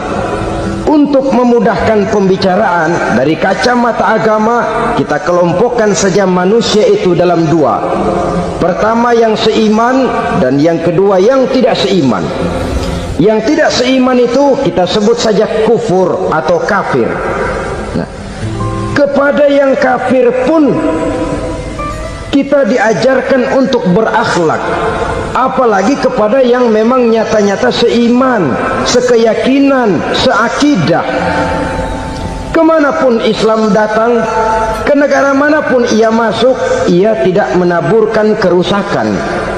Jadi tidak benar kalau orang pernah itu menggambarkan, saking sentimennya seorang orientalis pernah menggambarkan Nabi Muhammad di tangan kirinya Quran, di tangan kanannya pedang, menggambarkan seolah-olah Islam dikembangkan dengan kekerasan. Sebenarnya tidak sama sekali. Kalaupun dalam sejarah perkembangan Islam pernah terjadi perang, maka perang dalam Islam sesungguhnya, apabila kita amati sejarahnya, bukan untuk memaksakan agama, karena memang agama tidak bisa dipaksakan, tetapi justru untuk mempertahankan agama dari segala macam hambatan, rintangan, hinaan, dan fitnahan. Tapi kemanapun yang jelas Islam masuk, dia tidak pernah membuat kekacauan, kerusuhan, ataupun penghancuran. Candi Prambanan bahkan dipugar, gereja-gereja tidak ada yang dihancurkan oleh umat Islam. Kenapa? Islam agama damai. Soal agama, soal lakum dinukum waliyadi, la ikraha fid din, qad tabayyana ar-rusydu minal ghayy. Tidak ada paksaan dalam beragama, sebab nyata yang benar dengan yang tidak benar. Belum pernah ada orang kafir masuk ke perkampungan orang Islam lalu dikejar-kejar, diteriakin kafir, kafir, sunatin.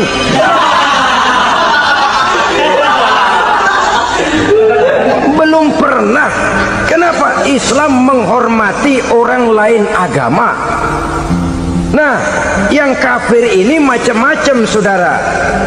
Ada kafir harbi. Nah, ini kafir kerok. Ini kafir yang nyata-nyata memproklamirkan permusuhan kepada umat Islam, nyata-nyata mengganggu ketenangan umat Islam. Kafir yang seperti ini yang boleh diperangi. Misalnya kita mau sembahyang Jumat dijagain, nggak boleh sembahyang Jumat, getok palanya. Kafir harbi artinya tantangan perang datang dari mereka, bukan kita yang mulai, mereka yang buka front. Prinsipnya umat Islam tidak boleh mencari-cari musuh, tapi pun tidak boleh lari kalau ketemu musuh. Musuh jangan dicari, ketemu jangan lari. Karena itu kesan seolah-olah umat Islam ini teroris, umat Islam ini destroyer, umat Islam ini sering menimbulkan keonaran, kerusakan. Sungguh satu fitnahan yang sangat keji. Umat Islam adalah umat yang cinta damai. Islam di masa perkembangannya masuki Eropa melalui Selat Gibraltar, Jabal Tariq, memasuki Spanyol. Islam tidak pernah meruntuhkan gereja, Islam tidak pernah membunuh orang-orang Nasrani. Bahkan Islam mewariskan peradaban dan kebudayaan yang begitu tinggi nilainya di bidang ilmu pengetahuan. Sampai ketika itu Barat banyak mengkaji ilmu pengetahuan dari dunia Islam.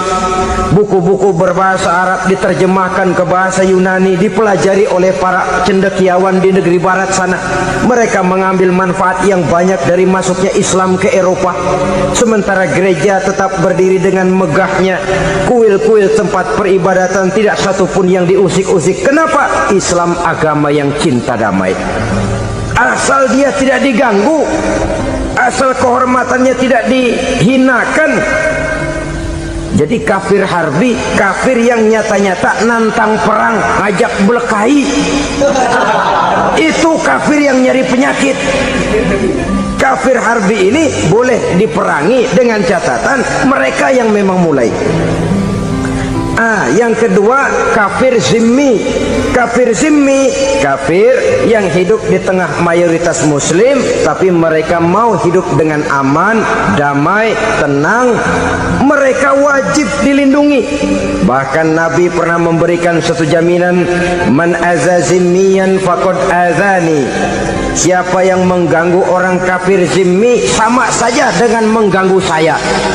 Kehormatannya dijaga, harta bendanya dilindungi, anak istrinya pun dilindungi. Dan ini jadi kenyataan. Saudara bisa lihat di negara-negara yang mayoritas penduduknya beragama Islam, orang-orang kafir di luar Islam hidup dengan tenang, aman, damai. Di Saudi Arabia, di luar tanah haram, di luar Mekah dan Madinah, banyak orang-orang kafir mencari nafkah. Mereka tenang, aman, dilindungi undang-undang. Begitu di Mesir, begitu di negara Indonesia yang berdasarkan Pancasila ini. Kehidupan beragama menimbulkan gairah, rukun, tenang, aman, damai, sepanjang tidak saling ganggu, tidak saling usik, menghargai orang yang sudah beragama, tidak menjadikan penganut suatu agama sebagai sasaran dari dakwah agama lainnya. Saudara-saudara kaum muslimin rahimakumullah. Jadi memang oleh Al-Quran kita dianjurkan asyidda 'alal kuffar ruhama bainahum. Tegas kepada orang kafir, kasih sayang kepada sesama muslim. Tapi tegas bukanlah berarti marah-marahan, bukan berarti musuh-musuhan, bukan ngajaki perang. Tegas dalam arti punya garis tentang kehidupan beragama, lakum dinukum waliyadin. Soal kehidupan sosial, mari kerjasama. Bangun jalan, ayo rame-rame. Siskamling, mari bebarengan. Bikin puskesmas, mari sama-sama. Tapi kalau sudah soal agama, itu tidak perlu ada toleransi agama. Yang perlu toleransi antar umat beragama. Kalau umatnya mau kerjasama, silakan. Tapi tidak menyangkut soal ibadah. Jangan kerjasama di bidang ibadah. Itu kerjasama yang salah pasang, saudara-saudara. Sehingga dengan demikian toleransi adalah menyangkut kehidupan antar umat beragama. Sedangkan agama sendiri punya kapling yang nyata. Sehingga dengan demikian tegas kepada orang kafir dalam arti kita punya satu kepribadian, tidak ngambang. Enggak, lalu kalau ditanya orang, sebenarnya agama lu apa sih? Ah, gua mah gimana musimnya aja. Agama pakai musim kayak rambutan. Akhirnya ya begitu, musim-musiman. Ke masjid kelihatan, ke gereja hayo, ke candi nongol, ke apa? Bingung malaikat bagaimana nyatetnya nih bocah ini. Di mana aja ada. Kita punya satu kepribadian. Saya muslim dan garis saya ini, lakum dinukum waliyadin. Bagi Tuhan persilakan agama Tuhan, bagi kami agama kami. Kami hormati Tuhan, Tuhan hormat kepada kami. Tapi soal agama kaplingnya jelas. Kerjasama, mari urusan muamalah, bidang sosial. Yuk kita siskamling sama-sama dengan orang lain agama. Mari jaga kerukunan, kesatuan, persatuan, kekompakan. Perbaiki jalan yang rusak, mari sama-sama. Mendandani jembatan yang runtuh, mari sama-sama. Tapi sembahyang, kaplingnya lain-lain. Sebab Nabi juga dulu pernah ditawarkan begitu loh sama kafir jahiliyah dulu, Quraisy itu. Sudah Muhammad, sekarang begini saja, kita join aja daripada marah-marahan. Hari ini saya oke, menyembah Tuhanmu Allah. Besok gantian kamu menyembah Tuhan kita, Latta, Uzza, Manat dan Hubal. Turun, qul ya ayyuhal kafirun la a'budu ma ta'budun. Soal ibadah kaplingnya jelas, tidak boleh dicampur adukkan. Sebab kalau tidak, kita akan mulai kehilangan identitas diri. Dan disitulah krisis kehidupan keyakinan beragama dimulai. Dari krisis identitas. Hujan gede kan mulainya gerimis dulu. Di mana-mana ya gerimis dulu. Gerimis makin lama makin gede. Kita akan mulai dengan kehilangan identitas diri. Dari sana nanti kita malu mengakui keislaman kita. Kalau orang Islam malu mengakui keislamannya, ini kan ironi, menyedihkan. Mengakui Islamnya saja malu, menonjolkan keislamannya malu. Tidak ada rasa bangga beragama. Padahal ini modal dasar. Hanyalah dengan rasa bangga beragama kita lalu konsekuen. Bangga yang tidak konsekuen, wah pokoknya kan gua kan Islam, agama yang paling benar. Tapi hidupnya sendiri jauh dari tuntunan Islam. Itu bangga yang tidak beralasan, bangga yang tidak perlu dibanggakan sebenarnya. Kebanggaan yang membuat kita konsekuen dan dekat dengan kehidupan beragama. Jadi dengan demikian saudara-saudara, kepada non-muslim kita juga harus berakhlak. Bukankah ini sudah dicontohkan oleh Rasul? Bagaimana beliau disambiti orang di Taif, yang menyambiti malah didoakan. Bagaimana Suraqah mau membunuh beliau, malah Suraqah didoakan. Bagaimana Abu Jahal dan Abu Lahab saking mangkalnya. Ini Abu Jahal pernah gali lubang di kamarnya sendiri, di depan tempat tidurnya. Setelah dia gali lubang, ditutupin pakai keraras korma. Lalu dia tarik selimut, belagak meriang. Dia pesan pesuruhnya, bilangin Muhammad kencangnya meriang. Pamannya sakit, minta ditengokin. Nabi dengan segala husnuzonnya berangkat nengokin. Abu Jahal dari balik selimut ngintip. Ah, itu dia Muhammad, itu dia tuh. Dia tuh, masuk Dani, masuk. Mulai di jalan, senang Abu Jahal. Ah, terus dah. Begitu ke pelosok, masuk ke lubang, gua pendem terus dah. Memang niatnya mau mencelakakan Nabi. Sudah tinggal beberapa langkah lagi Nabi akan berjalan ke arah lubang itu. Malaikat Jibril ngasih tahu, Muhammad, Abu Jahal pamanmu cuma pura-pura sakit. Di depan tempat tidur itu ada lubang sudah dia gali untuk menjerumuskan kamu. Sudah balik pulang. Balik badan Nabi. Sudah hampir mau melangkah, kakinya malah muter pulang. Abu Jahal yang lihat Nabi sudah hampir jatuh nggak jadi, balik pulang. Lupa kalau lagi sakit. Udah Muhammad buruan sini.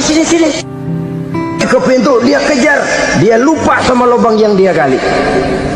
Begitu dia kejar, dia yang ke pelosok masuk ke dalamnya. Sejak saat itu ada pepatah, man hafara hufratan waqa'a fiha. Siapa yang suka nggali lubang, dia sendiri bakal terpelosok ke dalamnya. Jatuh dia ke lubang yang dia gali. Padahal ya paling banter 2 atau 3 meter paling dalam. Dari dalam lubang itu dia teriak-teriak, Muhammad, tolongin, pamanmu kecebur. Kasih tahu Muhammad, kasih tahu. Datang lagi lah pesuruhnya, Muhammad, pamanmu Abu Jahal kecebur, minta tolong diangkatin. Sudah diulur tambang, habis sambung lagi, nggak bisa sampai. Masa iya, cuma kamu yang bisa nolong? Apa yang dilakukan Nabi? Balik mau nolongin. Akhlak. Kita kalau ada orang gali lubang buat nyeburin kita, dia sendiri yang kecebur. Gorok gua kagak lemin loh. Mati sekalian dah. Nabi mah enggak, balik nolongin tuh Abu Jahal. Kenapa paman kecebur? Iya Muhammad, tolong, tambang udah diulur-ulur, sambung-sambung nggak sampai. Aduh kasihan paman nih, pegang tangan saya. Nabi cuma ulurin tangan, nyampe dipegang oleh Abu Jahal, diangkat ke atas. Nyampe atas, apa kata Abu Jahal? Tambang bergulung-gulung nggak nyampe, kamu cuma pakai tangan doang kok bisa Muhammad, hebat banget sihirmu. Mukjizat dia bilang sihir, udah ditolongin nyelak lagi, kan yang enak kita injak palanya. Orang dulu bilang wah katanya nolongin anjing kejepit. Udah selesai ditolongin malah yang nolong digigit. Saudara hadirin yang saya hormati, kepada orang-orang kafir kita harus berakhlak, menghormati mereka, tidak memaksakan satu keyakinan dalam batas-batas yang ditolerir oleh agama, yaitu pada masalah-masalah sosial dan muamalah. Itu kepada non-muslim, apalagi kepada sesama muslim. Baik akhlak kepada orang tua, akhlak kepada guru, akhlak kepada jiran atau tetangga, itu semua termasuk dalam akhlak kepada sesama manusia. Akhlak kita kepada orang tua, kadang-kadang kita orang timur ini ketularan orang barat. engkongnya dianggap CS. Salaman main kedet aja, halo kong. Engkongnya berhalo di bengong. Saudara-saudara kaum muslimin rahimakumullah, akhlak yang tua kepada yang muda, akhlak yang muda kepada yang tua, kepada jiran dan tetangga, kepada sanak famili dan handai tolan, pendeknya kepada sesama muslim. Tetangga ada haknya, ada hak tetangga yang kalau kita berakhlak itu harus dipenuhi. Contoh kecil, kalau saya beli radio, itu saya dong boleh berpikir, ini radio saya beli pakai uang saya setel di rumah saya, sekeras-kerasnya ada apa sama orang lain? Radio gua, yang beli gua pakai duit gua, gue setel di rumah gue, ada urusan apa sama orang lain? Itu kalau menurut saya. Tapi tetangga sebelah saya kan bisa juga ngomong begitu. Mata gue yang ngantuk, gue tidur di rumah gue, kenapa suara radio lu masuk kemari? Ketika itulah lalu kebebasan saya nyetel radio dibatasi oleh kebebasan tetangga saya yang mau tidur. Ini sudah akhlak namanya. Umpamanya lagi ada Nabi ajarkan, iza tobakhta maraqatan fa'akthir ma'aha wa ta'ahad jiranaka. Kalau kamu masak sayur, banyakin kuahnya, bagiin tetangga kamu. Bukan bagiannya itu yang jadi soal, tapi akhlak kepada tetangga. Udah tahu tetangganya kelaparan, diseksa, goreng ikan asin, se-RW baunya ngayap, kembang kempis orang nungguin. Saudara hadirin ma'asyiral muslimin rahimakumullah. Jadi dengan demikian, kalau sudah kembali kepada orang-orang yang nilai imannya sama dengan kita, apapun organisasinya, apapun baju yang mereka pakai, kaos yang mereka pakai, jaket yang mereka pakai, kalau sudah seakidah, seiman, jaga akhlak kita. Pendapat boleh berbeda, kaos boleh tidak sama, jaket boleh beraneka warna, bendera boleh beragam-ragam, tapi ukhuwah Islamiyah ini utamakan. Adalah lebih baik mencari persamaan dalam kehidupan dan bukan memperbesar perbedaan. Hanyalah dengan mengembangkan nilai-nilai akhlak semacam ini, toleransi tidak hanya diperlukan kepada yang non-muslim, kepada sesama muslim pun toleransi. Artinya apa? Jangan memponis amalan orang lain. Yang usoli, yang tidak usoli, berjalanlah menurut keyakinannya masing-masing. Jangan lalu memponis, itu namanya nggak toleransi. Kamu nggak pakai usoli ya? Enggak. Brengsek. Kamu pakai usoli ya? Iya. Bid'ah. Lah dua-duanya kagak yang benar. Kalau yang sembahyang kagak benar, bagaimana yang kagak sembahyang? Apa itu yang benar? Toleransi, setuju dengan perbedaan pendapat, jangan memponis amalan orang lain. Karena kita hanya beramal, hak menerima adalah Allah Subhanahu wa ta'ala. Jangan sebentar-bentar mencap bid'ah dolalah, finnar, neraka. Kayaknya neraka kapling orang tuanya kali. Gampang bener masukin orang ke neraka. Kita kadang-kadang bisa toleransi dengan orang luar, tapi kepada sesama muslim toleransi tidak sanggup kita adakan. Mengklaim merasa kita yang benar, orang lain salah semua, itu tidak toleransi namanya. Mentang-mentang jadi ustadz nih, satu-satunya ustadz di sini ya, semuanya mesti ngaji kemari. Kalau nggak ngaji kemari, Islamnya kurang tapi benar. Toleransi. Saudara-saudara kaum muslimin rahimakumullah, lapang dada menghargai orang yang berbeda pendapat, apalagi kalau perbedaan pendapat itu menyangkut hal-hal yang tidak prinsipil, menyangkut hal-hal yang sekunder dalam kehidupan beragama, menyangkut masalah-masalah yang dalam bahasa fikih disebut soal-soal furu'iyah. Tidak usah menyebabkan kita bersih tegang, kepala kepala sama hitam pendapat boleh berbeda dan halal. Bahkan Nabi mengatakan ikhtilafu ummati rahmatun, perbedaan pendapat di kalangan umatku bahkan menjadi rahmah, sepanjang perbedaan pendapat itu diiringi dengan rasa toleransi. Tapi kalau sudah main baku hantam, main klaim, memponis orang lain, akhirnya timbullah keretakan. Jangan heran kadang-kadang satu masjid dua kelir. Ya soal kelir boleh kelar-kelir, boleh kelar-kelir, tapi kalau harus terlalu mencolok menyebabkan timbulnya keretakan, saya kira yang akan turun bukan lagi rahmah tapi bala.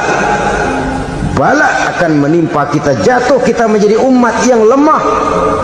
Oleh karena di antara kita sendiri, sesama kita tidak pandai bertoleransi, tidak lapang dada.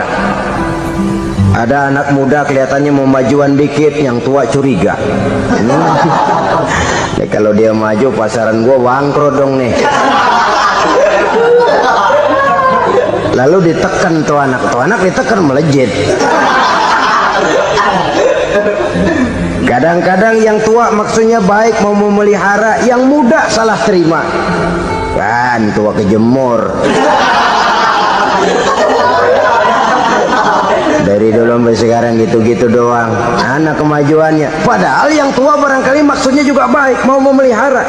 Sebenarnya kalau kita bisa mencoba mencari titik temu dengan alur komunikasi, tidak merasa diri yang paling benar, tapi toleransi, boyak menerima pendapat orang lain, setidaknya mau mendengar omongan orang. Yang susah kalau udah kena penyakit, nggak mau ngerti omongan orang, nggak mau nerima pendapat orang. Kodok di kolong tempayan, cukeng kayu asem, asal ijo udah ijo aja, ijo dah. Nggak ngerti omongan orang, yang kayak begini yang orang jadi kesandung. Oleh karena itu saudara-saudara, alangkah nikmatnya kehidupan ini apabila kita menyadari kita ini ummatan wahidah, satu umat yang satu, yang diikat dengan akidah. Kalau kepada yang non muslim saja kita diajarkan untuk berakhlak, apatah lagi kepada yang seiman, seakidah, sekeyakinan. Wajarkah perbedaan pendapat yang kecil-kecil lalu menyebabkan kita bertolak belakang, cerai-berai, centang perenang? Bila bertemu di jalan yang satu menyisih ke kiri, yang lain menyingkir ke kanan. Kalaupun juga bercampur di tengah kumpulan orang banyak, persis air dengan minyak, yang atu melengos, yang atu madep mojok. Orang lain senyum, dia mau pada manyun. Saudara-saudara kaum muslimin rahimakumullah, realita ini walaupun tidak enak, pahit, tapi masih hidup di sebagian masyarakat kita. Ini yang perlu kita atasi. Soal toleransi kepada orang lain, sejarah sudah membuktikan. Mari kita jangan cuma bisa mengajak orang lain, umat lain untuk bertoleransi dengan kita, tapi kepada sesama kita, toleransi ini perlu kita tegakkan, perlu kita bina, terutama di dalam kita menuju bentuk ideal daripada konsep ukhuwah Islamiyah ini, yang memang selalu kita akan cari bentuk-bentuk idealnya sejalan dengan perkembangan situasi dan kondisi yang dihadapi oleh umat. Perbedaan organisasi, perbedaan kepentingan organisasi tidak seharusnya menyebabkan kita merasa meremehkan orang lain dan mengangkat diri, mengklaim diri sebagai yang ter. Jadi dengan demikian, apabila yang pertama tadi akhlak kepada Allah dinamakan hablum minallah, maka yang kedua ini merupakan hablum minan nas. Jikalau baik akhlak kita kepada Allah, baik akhlak kita kepada manusia, nikmat rasanya menjalani kehidupan. Kadang-kadang orang akhlaknya kepada manusia baik, tapi kepada Allah tidak baik. Hormat sama yang tua, menyayangi yang muda, sama tetangga rukun, tapi sama Tuhan nggak mau sujud. Ini baik kepada manusia, tapi tidak berakhlak kepada Allah. Atau sebaliknya, sujudnya sama Allah mah tekun, bener khusyuk, bahasanya juga fasih, luar biasa. Tapi sama manusia sombong, takabur, ujub, merasanya dia doang yang paling benar. Sebab iblis itu ya, itu kadang-kadang datang lewat hati dan memang selalu markasnya di situ. Kalau dia tidak bisa menggoda kita dengan yang lain, dia tumbuhkan sifat ujub. Dia bisikin, wah memang di kampung ini yang paling banyak ibadahnya ente. Yang lain mana, lihat tuh kerocok semua.